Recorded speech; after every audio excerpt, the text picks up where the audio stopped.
உலகப் படைப்பு. ஆதியாகமம் அதிகாரம் 1 வசனங்கள் 1 முதல் 31 வரை. ஆதியிலே கடவுள் விண்ணையும் மண்ணையும் படைத்தார்.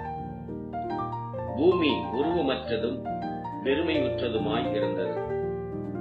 பாதாளத்தின் முகத்தே இருள் பரவி இருந்தது. கடவுளின் ஆவியானவர் தண்ணீரின் மீது அசைவாடிக் கொண்டிருந்தார். அப்பொழுது கடவுள், ஒளி உண்டாகுக என்று உரைத்தார். உரைக்கவே ஒளி உண்டாயிற்று. கடவுள் ஒளியை நல்லது என்று கண்டு ஒளியை இருளினின்று பிரித்தார். ஒளிக்கு பகல் என்றும் இருளுக்கு இரவு என்றும் பெயரிட்டார். மாலையும் காலையும் சேர்ந்து முதல் நாள் ஆயிற்று. பின் கடவுள் நீர்த்திரளின் நடுவில் வானவெளி உண்டாகி நீரினின்று நீர் பிரிய கடவது என்றார். இவ்வாறு கடவுள் வானவெளியை உண்டாக்கி வானவெளிக்கு கீழே உள்ள நீரையும் வானவெளிக்கு மேலே உள்ள நீரையும் பிரித்தார். அதுவும் அவ்வண்ணமே ஆயிற்று. கடவுள் வானவெளிக்கு பரலோகம் என்று பெயரிட்டார். மாலையும் காலையும் சேர்ந்து இரண்டாம் நாள் ஆயிற்று. மேலும் கடவுள், வானவெளிக்கு கீழே உள்ள நீரெல்லாம் ஒரே இடத்தில் ஒன்றாக சேர கடவது, காய்ந்த தரை தோன்ற கடவது என்றார். அது அப்படியே ஆயிற்று. காய்ந்த தரைக்கு நீலம் என்றும் ஒன்றாகச் சேர்ந்த நீர்த்திரளுக்கு கடல் என்றும் கடவுள் பெயரிட்டார். அதுவும் நலமென்று கடவுள் கண்டார். அப்போது அவர் விதையை பிறப்பிக்கும் பசும் பூண்டுகளையும் பூமி மீது தம்மிடம் விதைகளை கொண்டுள்ள கனிகளை தத்தம் இனத்தின் வழியே தரும் மரங்களையும் பூமி முளைப்பிக்க கடவுது என்றார். அதுவும் அப்படியே ஆயிற்று. பூமி தத்தம் இனத்தின்படி தத்தம் விதையை பிறப்பிக்கும் பூண்டுகளையும் தத்தம் இனத்தின்படி தம்மிடம் விதைகளை கொண்டுள்ள மரங்களையும் முளைப்பித்தது. கடவுள் அதுவும் நல்லதென்று கண்டார். மாலையும் காலையும் சேர்ந்து மூன்றாம் நாள் ஆயிற்று. மேலும் கடவுள் பரமண்டல வானவெளியில் சுடர்கள் உண்டாகி பகலையும் இரவையும் பிரிக்க கடவன. அவை பருவ காலங்களையும் நாட்களையும் ஆண்டுகளையும் குறிப்பதற்கான அடையாளங்களாய் அமைய கடவன. அவை பரமண்டல வான்வெளியில் சுடர்களாய் இருந்து பூமிக்கு ஒளி தர கடவன என்றார். அதுவும் அப்படியே ஆயிற்று.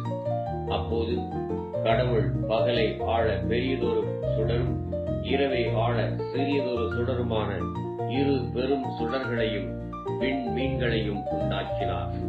கடவுள் அவற்றை பரமண்டல வானவெளியில் நிறுவி பூமியின் மேல் ஒளி வீசவும் பகலையும் இரவையும் ஆளவும் ஒளியையும் இருளையும் பிரிக்கவும் அமைத்தார். கடவுள் அதுவும் நல்லதென்று கண்டார். மாலையும் காலையும் சேர்ந்து நான்காம் நாள் ஆயிற்று. மேலும் கடவுள் அசைந்து குலாவும் உயிரினங்களையும் பூமியின் மேலே பரமண்டல வான்வெளியில் பறந்து திரியும் பறவைகளையும் நீர்த்திரள் பிறப்பிக்க கடவது என்றார்.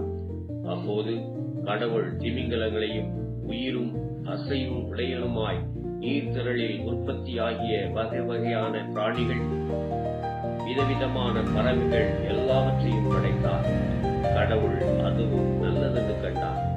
அவர் அவைகளை ஆசீர்வதித்து, நீங்கள் பலுகி பெருகி கடல் நீரை நிரப்புங்கள், பறவைகளும் பூமியில் பல்க கடவன என்றார்.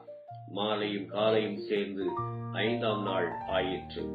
பின் கடவுள் பலவகையான உயிரினங்களையும் வீட்டு விலங்குகளையும் ஊர்வனமற்றையும் காட்டு விலங்குகளையும் பூமி பிறப்பிக்க கடவது என்றார். அப்படியே ஆயிற்று. அப்போது கடவுள் பலவகை காட்டு விலங்குகளையும் வீட்டு விலங்குகளையும் பூமியின் மீது ஊர்வன யாவற்றையும் படைத்தார். கடவுள் அதுவும் நல்லதென்று கண்டார். பின்னர் கடவுள், நமது சாயலாகவும் பாவனையாகவும் மனிதனை படைப்போமாக. அவன் கடல் மீன்களையும் வானத்து பறவைகளையும் மிருகங்களையும் பூமி முழுவதையும் பூமியின் மீது அசைவன ஊர்வன யாவற்றையும் ஆளக்கடவான் என்றார். இவ்வாறு கடவுள் மனிதனை தமது சாயலாக படைத்தார். தெய்வ சாயலாகவே அவனை படைத்தார். ஆணும் பெண்ணுமாக அவர்களை படைத்தார். கடவுள் அவர்களை ஆசீர்வதித்து, நீங்கள் பலுகி பெருகி பூமியை நிரப்பி அதனை கீழ்ப்படுத்துங்கள். கடல் மீன்களையும் வானத்து பறவைகளையும் பூமி மீது அசைந்து உலாவி உயிரினங்கள் அனைத்தையும் ஆண்டு கொள்ளுங்கள் என்றார். மேலும் கடவுள், இதோ பூமியின் மீது விதை தரும் பூண்டுகள் எல்லாவற்றையும் தத்தம் இனத்தின்படி தம் விதைகளை கொண்டிருக்கும் விதவிதமான மரங்களையும் உங்களுக்கு உணவாக்க தந்துள்ளோம். மேலும் பூமியில் உயிர் வாழும் விலங்குகள், வானத்தில் பறக்கும் பறவைகள், உயிரோடு பூமியில் அசையும் எல்லாவற்றிற்கும் அதே பூண்டுகளை உணவாக கொடுத்தோம் என்றார்.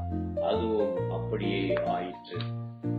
அப்போது கடவுள் தாம் படைத்த எல்லாவற்றையும் நோக்கினார். அவை எல்லாமே மிகவும் நன்றாய் இருந்தன. மாலையும் காலையும் சேர்ந்து 6ஆம் நாள் ஆயிற்று.